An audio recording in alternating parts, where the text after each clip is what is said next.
Secretary state हैं, उन्होंने एक फैक्स इशू किया था वर्ल्ड वाइड, जितनी भी कॉन्सुलेट्स हैं यूएसए के, किसी भी स्टूडेंट को अपॉइंटमेंट नहीं मिलनी चाहिए। उन्होंने स्क्रीनिंग का जो प्रोसेस है सख्त किया है। प्रोफाइल्स हैं स्टूडेंट की सोशल मीडिया की, उसको वेट करना है, उसको देखना है। जब से ट्रम्प एडमिनिस्ट्रेशन आई है वी हैव विटनेस्ड कि जो चेंजेस हैं वो तमाम वीज़ाज में देखने को मिल रही हैं। नाज़रीन, अमेरिका में तालीम हासिल करना दुनिया भर के नौजवानों के लिए हमेशा से एक ख्वाब रहा है।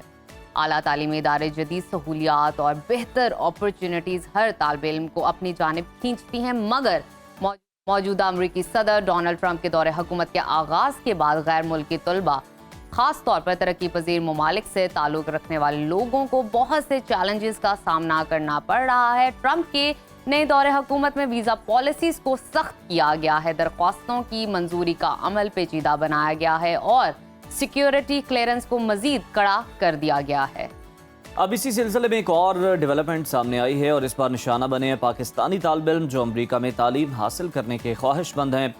वीज़ा अप्लाई करने के अमल में नई पाबंदियाँ और शराइत शामिल की गई हैं, जिनके तहत तलबा को मज़ीद ज़ाती नौयत की मालूमात फराहम करनी होंगी। इस सूरत हाल में वालिदैन, तलबा और वीज़ा कंसल्टेंट सभी उलझन में मुब्तला हैं कि अब करना क्या चाहिए, क्या करना सही है और क्या करना गलत। तो आइए जानते हैं कि नई तब्दीलियों का असल मतलब क्या है और पाकिस्तानी तलबा को वीज़ा अप्लाई करते वक्त किन बातों का खास ख्याल रखना चाहिए। हमें ज्वाइन किया है वीज़ा कंसल्टेंट अजीम कासिम साहब ने। अजीम साहब, वेलकम टू सुनो पाकिस्तान। सबसे पहले हमें ज़रा तफसीलन बता दीजिएगा कि हालिया दिनों में अमरीका ने पाकिस्तानी तालिब इल्मों के लिए वीज़ा शराइत में कौन सी तब्दीलियाँ हैं जो कि की हैं और इन तब्दीलियों की अहमियत क्या है? थैंक यू सो मच जी। देखिए, फर्स्ट ऑफ ऑल तो जो चेंजिंग्स आई हैं अभी रिसेंटली, स्टेट जो सेक्रेटरी स्टेट हैं उन्होंने एक फैक्स इशू किया था वर्ल्ड वाइड, जितनी भी कॉन्सुलेट्स हैं यूएसए के दुनिया भर में, और उनसे कहा गया था कि आप अपॉइंटमेंट्स जो है ना वो रोक दें, किसी भी स्टूडेंट को अपॉइंटमेंट नहीं मिलनी चाहिए। और मीनवाइल उन्होंने तकरीबन कोई 20 से 25 दिन का गैप आया इस अपॉइंटमेंट्स के अंदर। उन्होंने स्क्रीनिंग का जो एक प्रोसेस है उसको मज़ीद जो है ना वो स्ट्रिंजेंट किया है, सख्त किया है, not only for Pakistan but around the world, पूरी दुनिया के लिए। और उसमें जो सबसे ज़्यादा एम्फसाइज किया गया है that is social media accounts, social media handlers और public profiles of social media. और उसमें कैटेगरी के लिए अभी जो लास्ट जो फैक्ट्स आया है सेक्रेटरी स्टेट का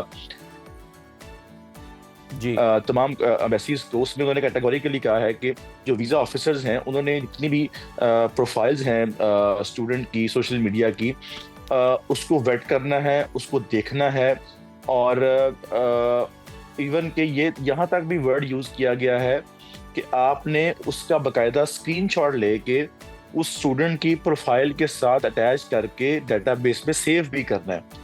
विच मीन्स कि अगर कोई 2 साल बाद, 3 साल बाद या कोई 6 माह बाद एप्लीकेंट दोबारा अप्लाई करता है तो हमारे पास उसका एविडेंस हो कि इसने जब पहले अप्लाई किया था तब इसकी सोशल मीडिया हैंडलर्स क्या कह रहे थे और अब इसके सोशल मीडिया हैंडलर्स क्या कह रहे हैं। Not only this, social media के अलावा भी एक वर्ड यूज किया गया है ऑनलाइन डेटाबेसिस का, कि आपने इस स्टूडेंट की प्रोफाइल को या एप्लीकेंट की प्रोफाइल को तमाम जो डेटाबेसिस हैं दुनिया की, खास तौर पे आपको पता है कि ज़्यादा डेटाबेसिस जो है ना वो अमेरिका ओन करता है, वहाँ पर भी चेक करना है कि इसकी कोई ऐसी वैसी एक्टिविटी तो नहीं है जो कि रेसिज्म के खिलाफ हो, हरासमेंट के खिलाफ हो, वायलेंस को सपोर्ट करता हो, टेररिज्म को सपोर्ट करता हो।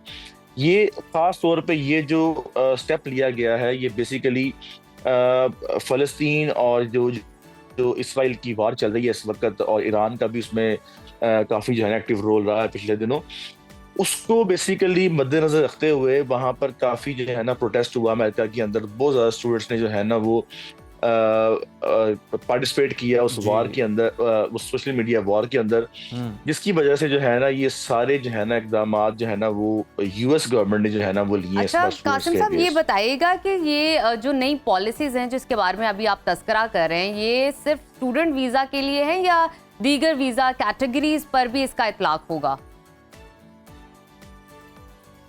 देखिए, जो स्टेटमेंट है, जो डॉक्यूमेंटेड स्टेटमेंट है, उसमें तो जो एफ वीज़ा है, J1 वीज़ा है और M वीज़ा है, ये बेसिकली तीनों ही जो है ना वो स्टूडेंट कैटेगरी के वीज़ाज ही हैं। اس میں جی۔ کچھ ریسرچ پروگرام کے ہیں, کچھ ایکسچینج پروگرام کے ہیں, اور کچھ ٹاٹ پروگرام کے کیٹیگریز ہیں. بٹ اوور آل جب سے ٹرمپ ایڈمنسٹریشن آئی ہے, وی ہیو وٹنسڈ کہ جو چینجنگز ہیں وہ تمام ویزاز میں دیکھنے کو مل رہی ہیں. آئی پرسنلی بلیو کہ یہ جو چینجنگز ہیں this will not limit to the student visas only. یہ چینجنگ آپ کو وزٹ ویزا کے اندر, چونکہ پاکستان سے زیادہ تر جو ایپلیکینٹس ہیں وہ یا تو وزٹ کے اندر جاتے ہیں یا اسٹوڈنٹ کے اندر جاتے ہیں. ورک ویزا کی اور جو باقی کیٹیگریز ہیں امریکہ کی, وہ انفارچونیٹلی پاکستان میں نہ اتنی پاپولر ہے, اور نہ ہی پاکستانیوں کو اور کیٹیگریز میں کوئی خاص ویزاز ملتے ہیں. ہاں البتہ کچھ کیٹیگریز ایسی بھی ہیں جو اسپیسیفکلی ہمارے لائرس کے لیے ہیں, آپ کے جیسے میڈیا کے لوگ ہیں ان کے لیے ہیں, but they are still fall under a visit category. تو یہ جو اطلاق ہوگا ان چیزوں کا, یہ وزٹ کے اوپر اور اسٹڈی کے اوپر دونوں کے اوپر ہوگا. البتہ جو ابھی اسٹیٹمنٹ آئی ہے, جو ڈاکومنٹڈ اسٹیٹمنٹ ہے, اس میں جو ذکر کیا گیا ہے وہ 3 کیٹیگریز کا ہے, ایف, ایم اور جے. بالکل ٹھیک ہے. ابھی یہ 3 کیٹیگریز پہ جو ہے اپلائی کیا گیا, اور تینوں ہی جو کیٹیگریز ہیں یہ کیٹیگری ہیں. بہت شکریہ عظیم قاسم صاحب ہمارے ساتھ موجود تھے. اور یقیناً اس کے بعد جو ویزے کا حصول ہے, امریکن ویزا, خاص طور پر جو اسٹوڈنٹس وہاں پر جا کر پڑھنا چاہتے ہیں, وہ تھوڑا سا مشکل ہو جائے گا, پیچیدہ ہو جائے گا عمل. اور اسی لیے جو کنسلٹنٹس ہیں وہ بھی اس پالیسی کو سمجھنے کی کوشش کر رہے ہیں تاکہ بہتر طریقے سے رہنمائی کر سکیں اسٹوڈنٹس کی.